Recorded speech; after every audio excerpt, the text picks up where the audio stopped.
그리스도인들을 우리가 살펴보면서 항상 기억해야 될 중요한 한 가지 기준이 있습니다.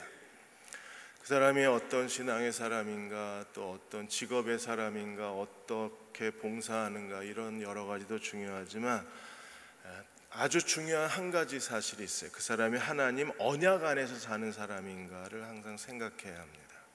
왜냐하면 신앙이라는 것은 언약 안에서 사는 거예요. 그래서 하나님이 우리에게 두 가지 언약을 주셨는데, 구약이 있고 그리고 신약이 있습니다. 성경도 구약 성경이 있고 신약 성경이 있어요. 두 개의 언약이 우리에게 있습니다.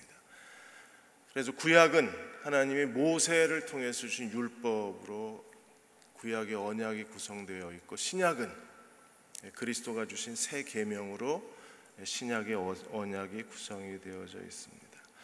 그리고 약속과 언약에서 하나님의 약속, 하나님의 언약이라는 말이 있는데, 언약이 더 구속력이 강해요. 약속은 지켜도 되고 지키지 않아도 돼요. 그러나 언약은 어기면 죽는 겁니다. 언약은 죽음으로써 맺어진 계약입니다. 언약을 어기면 그건 곧 죽음을 의미하고 파멸을 의미합니다. 웨스트민스터 신앙 고백에 하나님이 인간에게 주신 두 가지 큰 언약이 있어요. 인류의 두 대표가 있는데, 로마서 5장에서 있는 것처럼 아담이 있고 그리스도가 있습니다. 아담 안에서 맺은 언약은 행위 언약이에요. 먹지 말라, 먹으면 죽으리라. 먹어라, 먹지 말라. 이건 행위 언약입니다. 두 번째 인류의 대표이신 그리스도가 우리에게 주신 언약은 은혜 언약입니다. 그래서 가장 커다란 두 개가 행위 언약, 율법이고, 그리고 은혜 언약, 그리스도의 피로 말미암은 구속입니다. 하나님의 구속사에서 하나님이 제일 먼저 아브라함과 언약을 맺으셔서 이 개인과 더불어 언약을 맺으시고, 아브라함과 이삭과 야곱 한 가문과 더불어 언약이 계승되게 하셨어요. 그리고 이스라엘 백성이 애굽에서 출애굽 당하면서 하나님은 이제 한 국가와 더불어 언약을 맺으셨습니다. 나는 너희 하나님이 되고 너희는 내 백성이 되리라. 국가와의 언약을 맺으신 장소가 시내산이에요. 출애굽기 19장에 하나님이 시내산 언약을 맺으셨습니다. 이스라엘 백성은 이제 하나님의 언약 백성이 된 거예요. 이 시내산 언약을 맺고 40년이 지났습니다. 그동안에 시내산 언약을 맺었던 출애굽 1세대가 전부 광야에서 죽었어요. 광야에서 태어난 출애굽 2세대와 지금 모세가 모압에서 다시 두 번째 언약을 맺는 겁니다. 그러니까 시내산 언약을 모압에서 다시 갱신을 하는 거예요. 그게 바로 신명기입니다. 그래서 신명기에 세 가지 모세의 설교가 있다고 그랬어요. 1장에서 4장까지, 4장에서 다시 26장까지, 그리고 27장에서 34장까지 이 세 편의 설교가 구성되어져 있는데, 우리가 두 번째 설교의 내용은 계약의 내용입니다. 여러분들이 이렇게 휴대폰이나 앱에 들어가면 또 어디 누군가와 계약을 맺으려면 반드시 뭘 해야 돼요? 거기 조항을 다 읽어봐야 합니다. 조항을 다 읽어보고, 그리고 거기에 우리가 승인을 해야 어떤 이 다음 프로세스가 진행이 되는 거예요. 그런 것처럼 지금 모세는 출애굽 2세대 그 광야 세대의 하나님의 백성들에게 율법이 무엇인가를 다시 재해석해 준 게 두 번째 설교였어요. 그리고 오늘 27장부터 34장까지는 이제 계약의 당사자로서 출애굽 2세대 사람들에게 계약의 너희가 순종하면 하나님께 복을 받고 불순종하면 저주를 받는다는 계약의 내용을 다시 재확인해 주는 게 모세의 세 번째 설교 내용입니다. 그래서 하나님은 시내산에서 언약을 맺으시고 다시 이 세대에게 모압 평지의 언약을 맺으신 거예요. 그리고 이스라엘 백성이 요단을 건너 가나안에 들어갔을 때 에발산에서 하나님이 언약의 갱신 예식을 치르라고 오늘 27장에서 명령하고 있는 겁니다. 고대 근동사회에서는 언약을 맺을 때 6가지 큰 내용이 있습니다. 제일 먼저 언약의 당사자가 있어야 돼요. 갑이 있고 을이 있어야 합니다. 이 시내산 언약, 모압 언약에서는요, 언약의 당사자가 누구예요? 나는 너희 하나님 여호와라. 너희는 내 백성 이스라엘이라. 그래서 하나님과 하나님의 백성 사이에 언약이 맺어지는 겁니다. 두 번째, 왜 하나님이 이스라엘에게 이 언약을 맺으실 권리가 있는가? 하나님의 왜 이스라엘에게 너희는 와서 계약을 맺으라고 말씀하실 수 있는가? 하나님의 권리가, 하나님이 이스라엘 백성을 어떻게 하셨어요? 우리가 26장 5절에서 9절까지 신앙 고백이라고 그랬습니다. 이스라엘 백성이 하나님의 아브라함, 이삭, 야곱을 통해서 그들의 애굽으로 건너가고 애굽에서 하나님이 생육하고 번성하게 하셔서 큰 민족을 이루고 애굽의 압제에서 하나님의 능력과 편팔과 이적과 기적으로 이스라엘 백성을 출애굽해 내신 분이 하나님이시기 때문에 하나님이 이스라엘 백성에게 언약을 맺으실 수 있는 권한이 있는 거예요. 그래서 하나님이 이스라엘 백성을 출애굽하셨을 뿐 아니라 광야에서 돌보시고 이제 가나안 땅을 그들에게 기업으로 주시는 하나님이십니다. 그러므로 언약의 주체는 하나님이십니다. 하나님은 이스라엘의 보호자가 되시고 구원자가 되시고 이스라엘의 공급자가 되셨기 때문에 언약을 맺으실 수 있는 절대 권한이 하나님께 있습니다. 언약의 세 번째 내용은 무엇입니까? 언약은 반드시 규정이라는 게 있어요. 하나님이 시내산에서 모세에게 율법을 주셨고 그리고 4장에서 26장까지 두 번째 설교를 통해서 언약의 규정들, 율법의 세부적인 내용들을 모세가 다시 설명을 해준 겁니다. 네 번째, 고대 근동의 언약에서의 네 번째 중요한 요소는 반드시 문서로 남겨야 됩니다. 문서화되지 않은 언약은 언약이 아닙니다. 그래서 하나님이 시내산에서는 어떻게 하셨어요? 직접 손으로 십계명 두 돌판을 문서화하셨어요.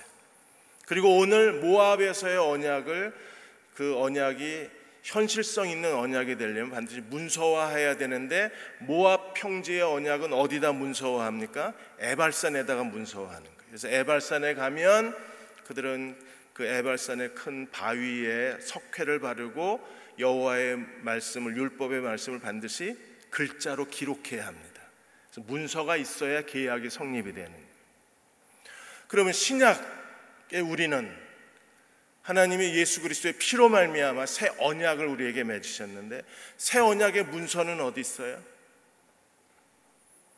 새 언약의 문서, 시내산에서는 십계명 두 돌판, 모압에서의 언약 갱신은 에발산의 큰 돌기둥. 신약의 하나님의 문서는 어디 있습니까?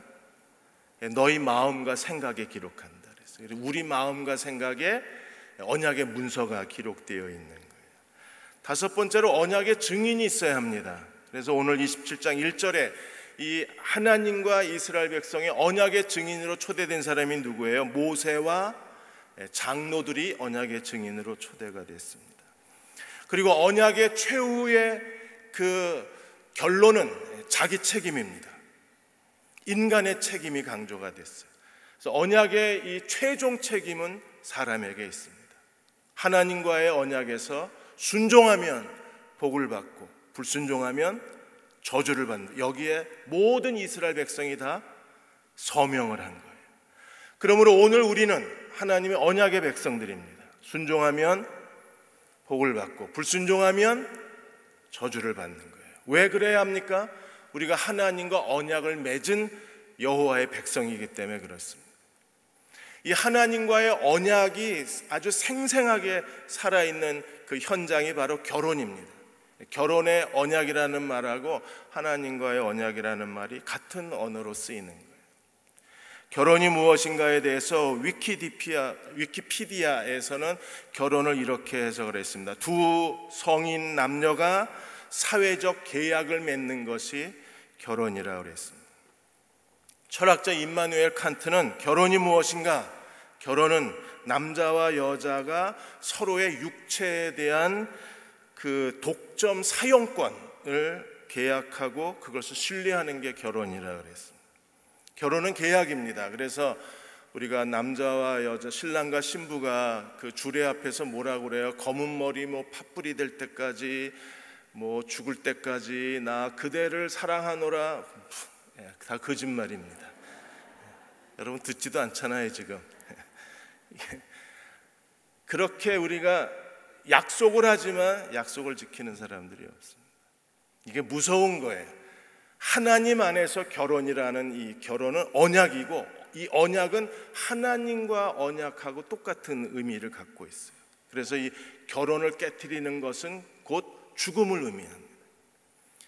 그런 결혼에 대한, 계약에 대한 이 우리가 신실한 마음을 가지고 결혼을 이끌어 가야 되는데, 이 결혼에 대한 이 계약의 법이 우리에게 그렇게 현실화되질 않는 거예요. 그래서 결혼은 반드시 민법에 의해서 결혼이 이루어져야 돼요. 동성애자들이 저렇게 헌법을 바꾸려고 드는 이유가 어디 있습니까? 둘이 아무리 결혼하고 우리 결혼했어요 그래도 결혼이 성립이 안 돼요. 왜? 민법에 이 동성 간의 결혼으로 인정하지 않고 있기 때문에, 이게 법적으로 지원이 되지 않고 법적 규정화되어 있지 않기 때문에 동성하는 분들이 아무리 둘이 결혼을 했다고 큰 소리를 쳐도 결혼으로 인정이 안 돼요. 그래서 그 헌법을 바꾸려고 동성결혼 합법화 운동을 하는 이유가, 이게 법적으로 그들이 효력이 없어요. 지금은 대한민국은 아직까지는 우리가 이성 간의, 남자와 여자의 결혼을 법으로만 인정하고 있습니다. 그래서 민법상에서의 결혼은 뭐예요? 상대방에 대한 육체, 노동력, 그리고 재산에 대한 통제권을 서로가 갖고, 그리고 배우자의 가족과 친척을 새로운 가족으로 맞아들이는 것, 이게 법률상의 결혼입니다. 우리가 하나님 앞에서 이 언약의 진지함을 가지고 언약의 거룩함을 가져야 합니다. 중국에서 어느 한 부부가 이혼 서류를, 남편이 이혼 서류를 법정에다 냈습니다. 이혼의 사유가 뭔지 아십니까? 아내의 발냄새입니다. 하도 씻질 않아가지고 아내 발냄새가 너무 심한 거예요. 이 남자가 7년을 참았어요. 그래도 이 아내가 내 몸을 씻는 건 내 맘이다, 그래서 안 씻어요. 이거 법을 잘못 알고 있어서 그래. 결혼의 언약은요, 상대방이 통제권을 갖는 겁니다.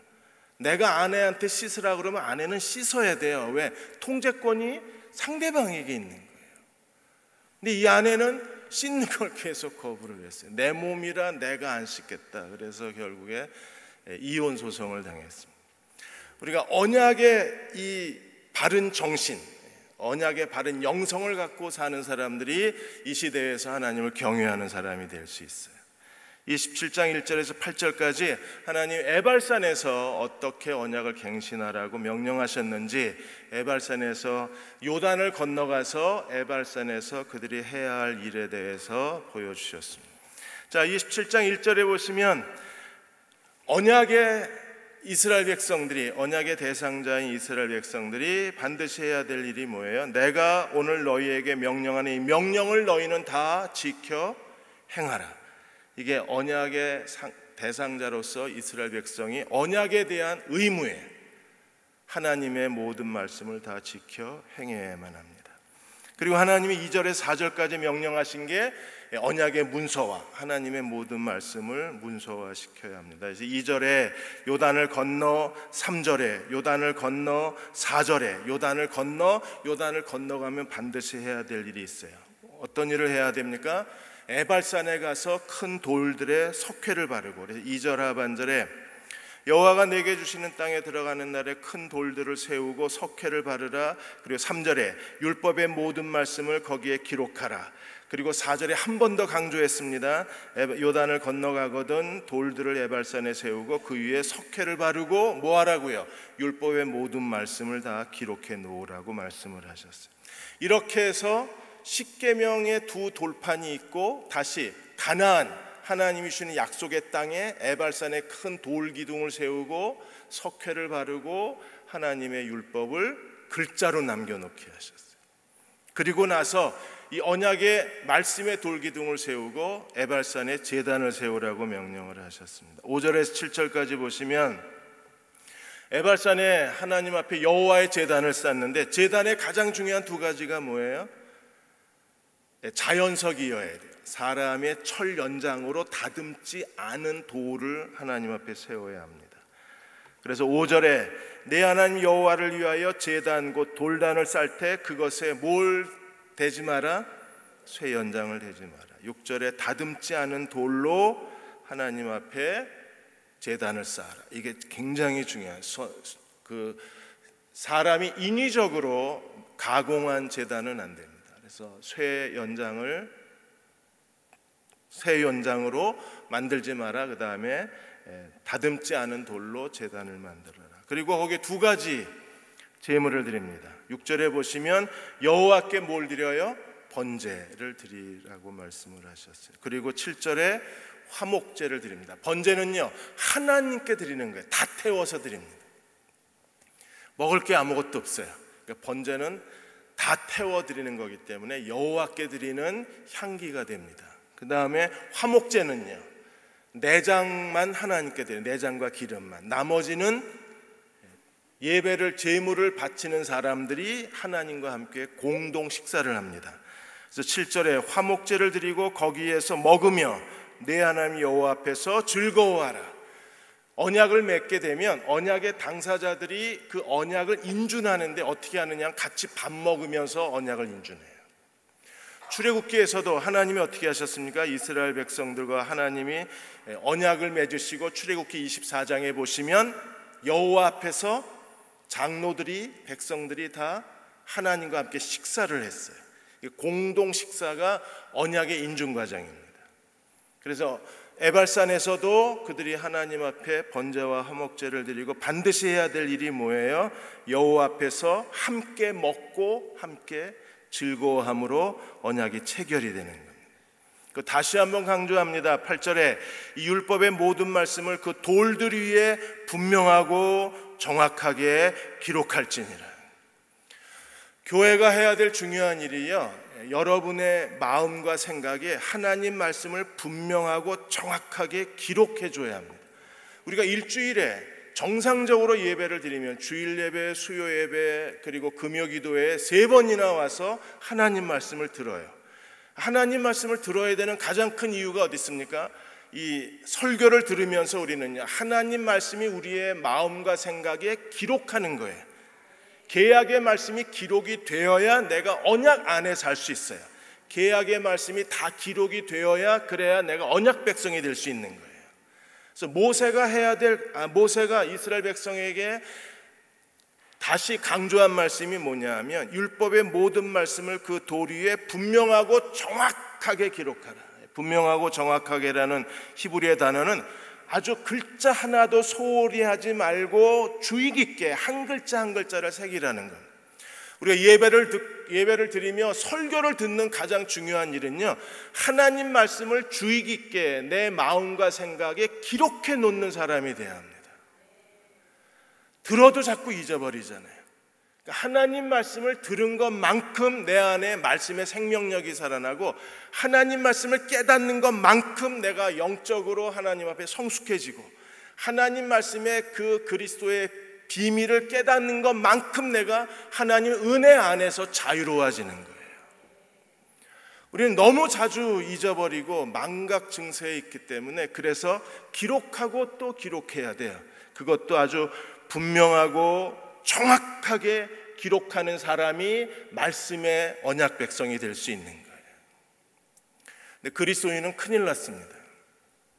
우리 다 치매 걸릴 확률이 믿지 않는 사람보다 50%가 높아요. 치매에 대해서 영국의 그 유니버시티 칼리지 연구팀들이 조사를 했습니다. 영국의 공무원들 35세에서 55세 공무원 거의 10,000명, 9,087명을 대상으로 해서 23년 동안 조사를 했는데, 술을 전혀 안 마시는 사람의 치매가 47%가 높았어요. 그래서 제가 요즘 가끔 치매 증상이 있는 거예요. 술 좀 드셔야 될 것 같아요. 그러니까 적당한 음주가 좋대요. 맥주나 포도주 같은 걸 마셔야, 그래야 이 치매 속도가 느려진대요. 왜 그런지는 못 밝혀냈는데, 그게 과학적으로 23년간 추적 조사한 거니까 이게 과학적으로 입증이 된 거예요. 그러니까 적정선을 지키셔야 돼요. 너무 많이 먹어도 치매 와장창 걸리고 너무 안 먹어도 치매 와장창 걸려요. 그러니까 알아서 신문 기사 여러분 다시 보고 여기 뭐 얼마를 먹으라 그랬는데 이게 몇 컵이 되는지 뭐 잘 모르겠어요. 저는 이 뭐 맥주가 3.4리터라는데 뭐 이렇게 많이 먹어 일주일에. 그래서 이게 뭐가 잘못된 것 같아서 지금 말씀을 못 드리고 주저하고 있는데 그런데 마셔야 이게 치매에 안 걸린대요. 예수님은 포도주를 직접 빚기까지 하셨으니까 예수님은 치매에 안 걸리셨을 것 같아요. 우린 너무나 쉽게 잊어버려요. 지금 들으면서도 잊어버려요. 신기하죠? 들으면서 고개를 끄덕끄덕하면서 쏟아져 버려요. 이게 나가면서 아무것도 기억이 안 나요.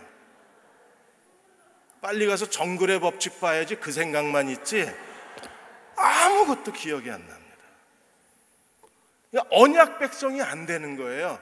모세는 돌에다가 석회를 발하라, 그리고 하나님이 주신 율법을 다 기록하라 2번, 3번, 4번 반복해서 우리에게 말하기를 다 기록해라, 분명하고 정확하게 기록하라 그랬는데 우리는요 머릿속이 비어 있어요.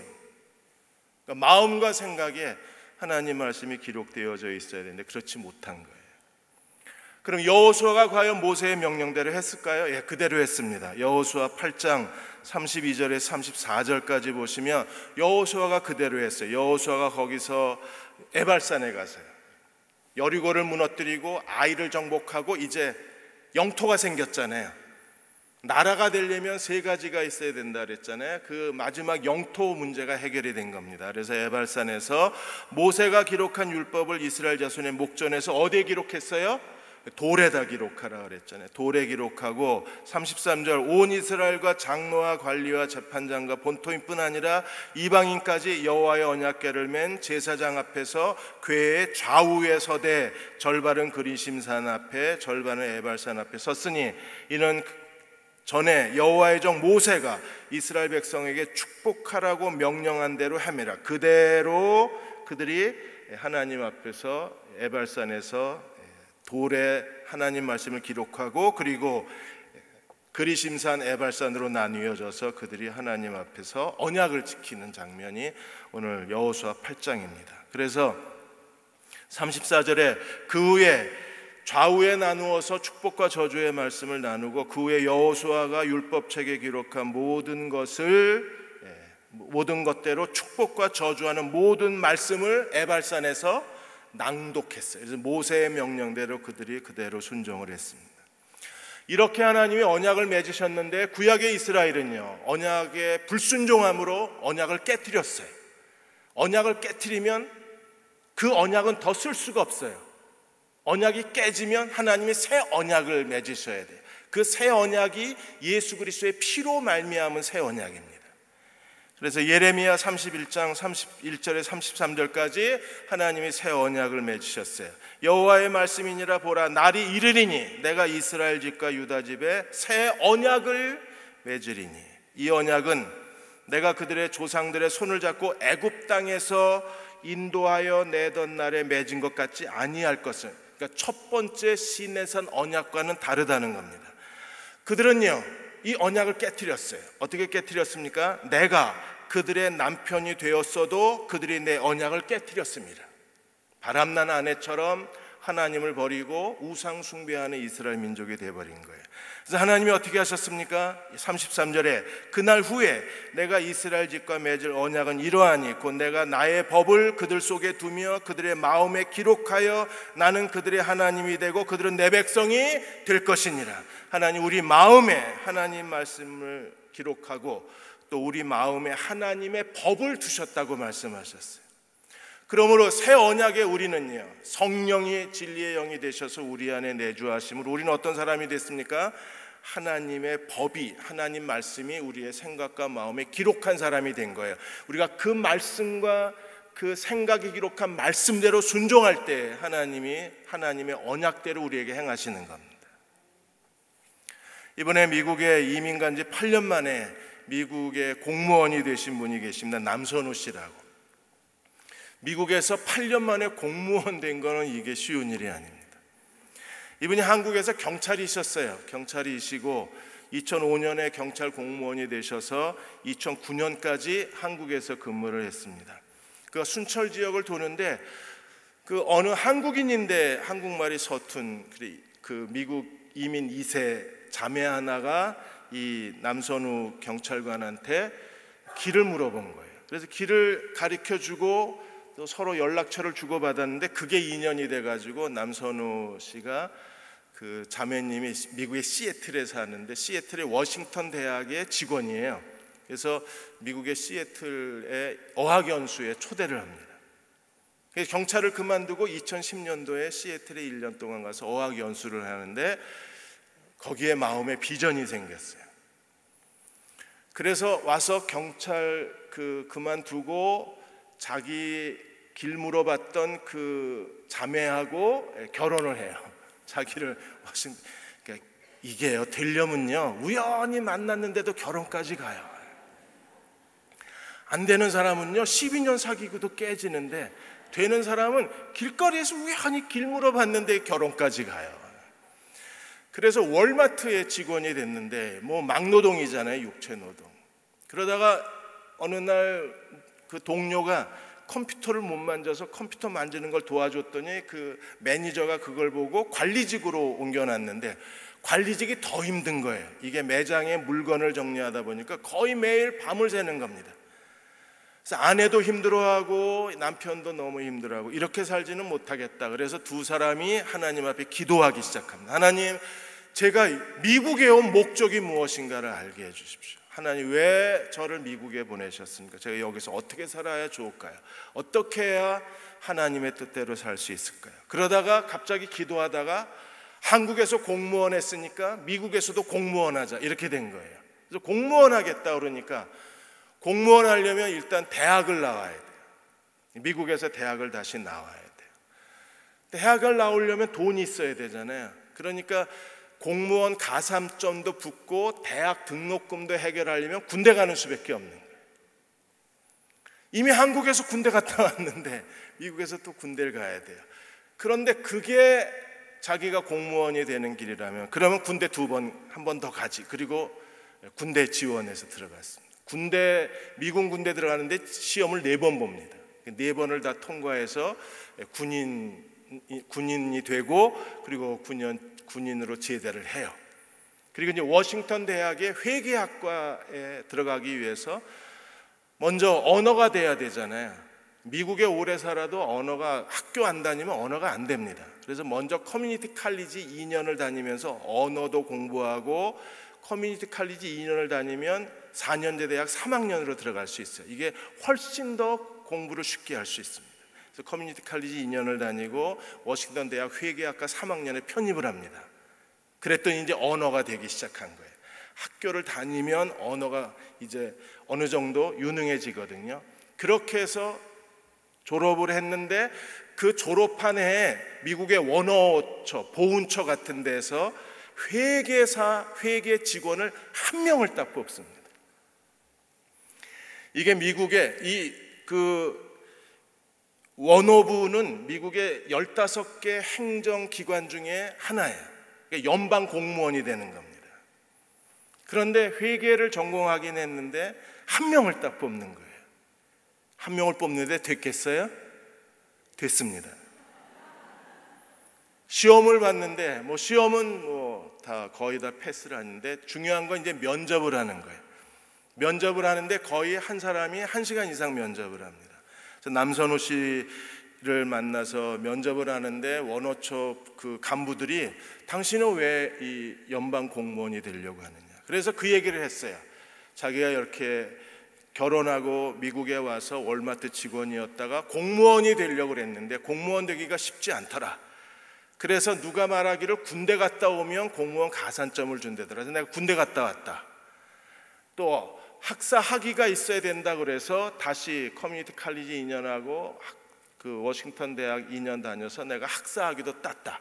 나는 공무원 되고자 하는 하나의 목적 때문에 이 모든 과정을 다 마쳤다. 그래서 이 면접관들이 이 남선호 씨 이야기를 듣고 너무 감동을 한 거예요. 미국 사람들이 이거 되게 감동하거든요. 뭐 이 한 가지 목적을 위해서 자기 희생하는 사람은 그냥 그 영웅이에요, 그 사람들한테. 그래서 쟁쟁한 경쟁을 다 물리치고 미국 이민 8년 만에 연방 공무원이 됐습니다. 그는 이렇게 고백합니다. 하나님이 나를 도우셨다고.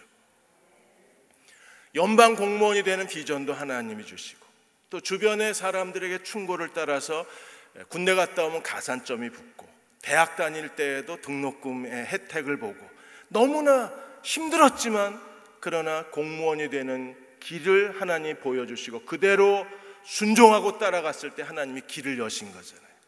오늘도 우리가 언약 안에 사는 사람이면 하나님이 그 언약 안에 사는 주의 백성들을 하나님이 친히 길을 여시고 기도를 들으시고 그의 길을 형통케 하시는 분이십니다. 27장 9절에서 23절까지 이제 에발산에서 그들이 한 일이 무엇인가? 에발산의 12가지 저주, 그래서 세겜의 12가지 저주라 그럽니다. 그래서 하나님이 에발산에서 한 일에 대해서 이렇게 말씀하시고 9절과 10절에 보시면 먼저 언약에 대한 선포식을 갖습니다. 9절에 모세와 레위 제사장들이 온 이스라엘에게 말하여 이르되 이스라엘아 잠잠히 하여 들으라. 오늘날 여호와의 언약의 백성이 되었은즉, 언약 백성이 해야 될 가장 중요한 의무가 뭐예요? 하나님 말씀을 청종하고 말씀대로 순종하는 겁니다. 이스라엘 백성이 에발산에 요단을 건너서 에발산에 도착했을 때 에발산이 세겜이 있고 세겜에서 우측으로 보면 그리심산 축복의 산이 있고 세겜에서 좌측으로 보면 저주의 산 그 에발산이 있어요.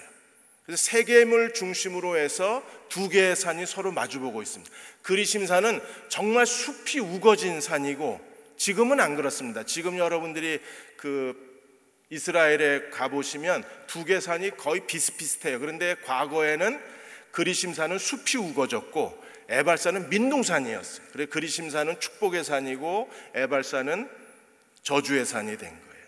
세겜을 중심으로 해서 오른쪽이 그리심산입니다. 성경에는 오른쪽이 축복의 방향이잖아요. 그래서 그리심산이 그쪽에 있어요.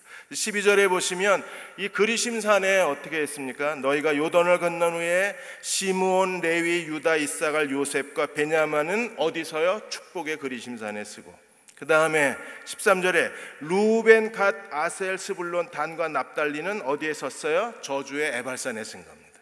이게 아주 절묘합니다.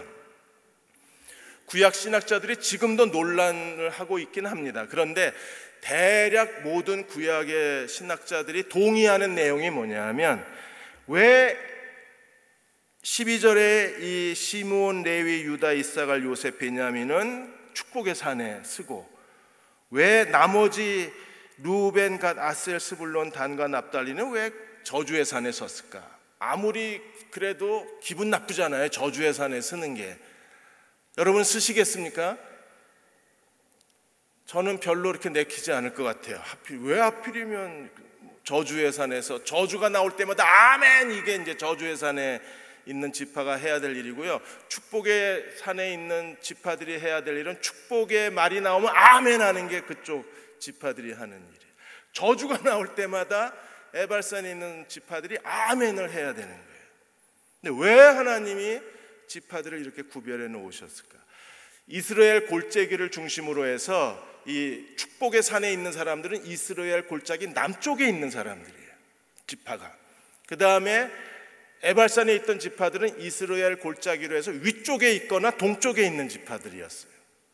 나중에 솔로몬 이후에 분열 왕국이 됐을 때 이 그리심산에 서 있던 지파들이 전부 북이스라엘이 됩니다. 하나님은 앞날을 알고 계신 거예요. 그래서 에발산에 있던 사람들이 통째로 북이스라엘이 되어서 그들이 여호와를 버리고 우상 숭배 국가를 하다가 결국에 아시리아에게 멸망을 당하는 거예요. 하나님이 앞날을 아시고 이렇게 두 산을, 지파들을 배치하지 않으셨을까, 그렇게 저희들이 추정을 하는 겁니다. 세겜에서 이 레위 지파 사람들이 여호와 앞에 큰 소리로 12개의 그 저주를 선포해요. 그리고 모든 백성이 다 아멘하게 됩니다. 12개의 저주가 어떤 것이 있을까요?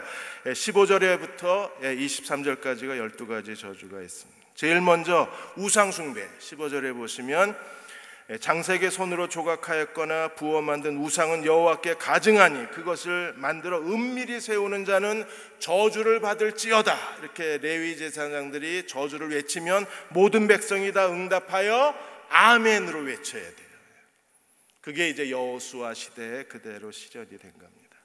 두 번째 저주는 무엇입니까? 12절 16절에 그 부모를 소홀히 격렬히 여기는 자는 저주를 받을지어다. 이 세계의 12가지 저주는요, 율법을 다 요약하고 다시 요약해서 최소한 이걸 지켜야 된다는 거예요. 이거는 꼭 반드시 지켜야 된다는 12규례를 만들어 놓으신 겁니다. 그래서 하나님께 대해서는 우상 숭배하지 마라. 그 다음에 부모에 대해서는 절대로 부모를 소홀히 여기지 마라. 부모를 멸시하지 마라. 그 다음에 17절에 이웃의 재산을 조금씩 도둑질해 가지 마라. 경계석을 옮기면서 자기 토지를 넓히는 거잖아요. 그러니까 이웃의 그 땅을, 이웃의 재산을 욕심내지 마라. 그 다음에 18절에 맹인에게 길을 잃게 하지 마라. 맹인은요, 삶의 희망을 잃어버리고 삶에 좌절한 사람들을, 그 사람들 호주머니 터는 사회적 범죄가 많잖아요. 그런 일에 대해서 하나님이 저주가 있을지어다. 19절에 이게 맹인이나 고아나 과부나 다 사회적 약자들입니다. 그래서 19절에 객이나 고아나 과부의 송사를 억울하게 하는 자도 저주를 받을지어다. 그래서 18절 19절은 사회적 약자에 대한 배려와 동정심을 우리에게 가르쳐 주셨어요.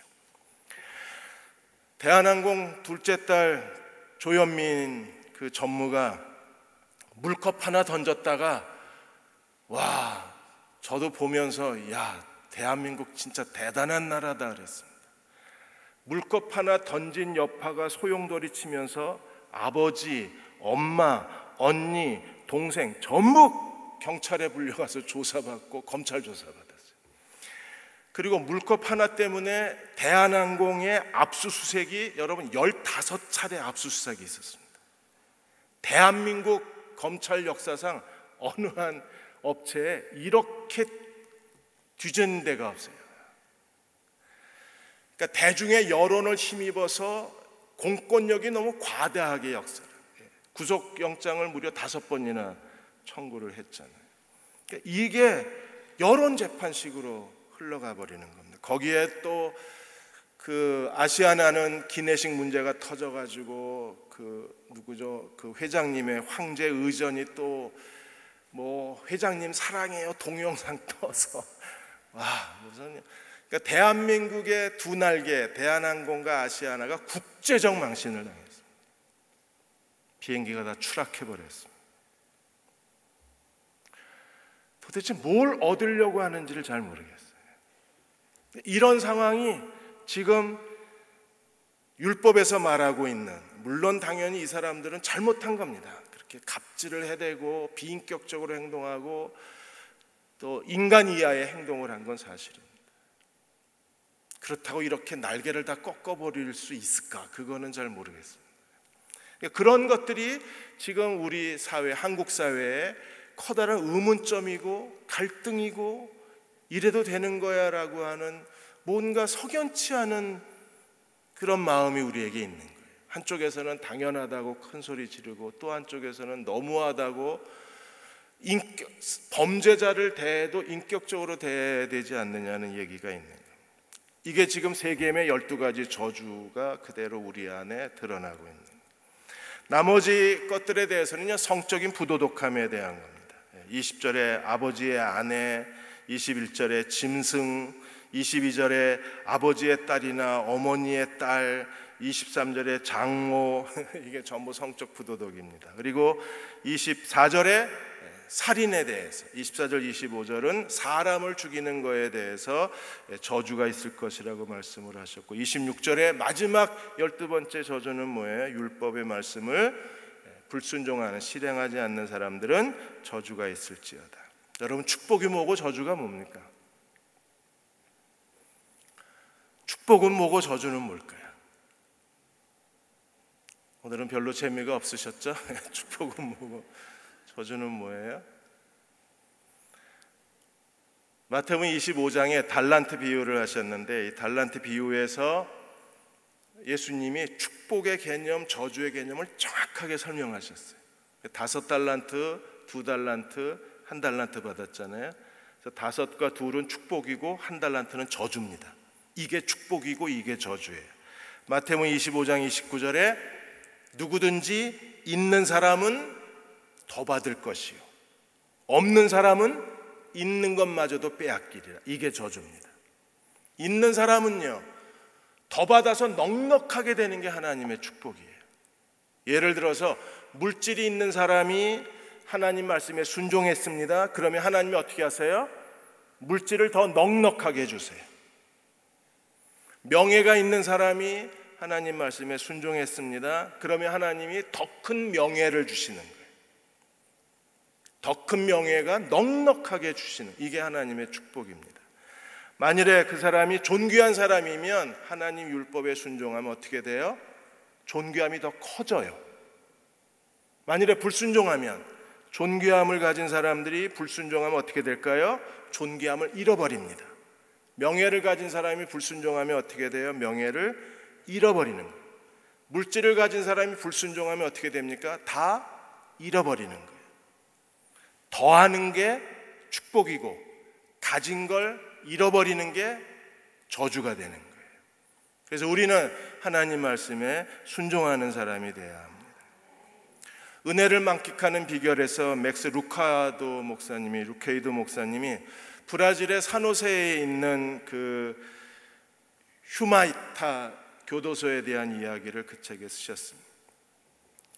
척홀슨이 그 교도소 선교, 전 세계 교도소 운동을 일으키시는 교도소 선교 회장님이시잖아요. 그래서 이분이 브라질 사노세에 있는 캄포라스 도시에 있는 이 교도소를 방문하게 돼요. 그 교도소가 그리스도인이 운영하는 아주 그 모범적인 교도소로 이렇게 소문이 나 있었어요.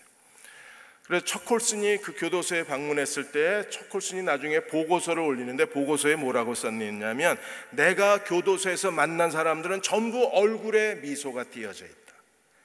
어느 곳을 가든지, 식당을 가든지 교도소 감봉을 가든지 운동장을 가든지 어느 곳에든지 수감자들은 마음에 깊은 평안이 느껴졌다.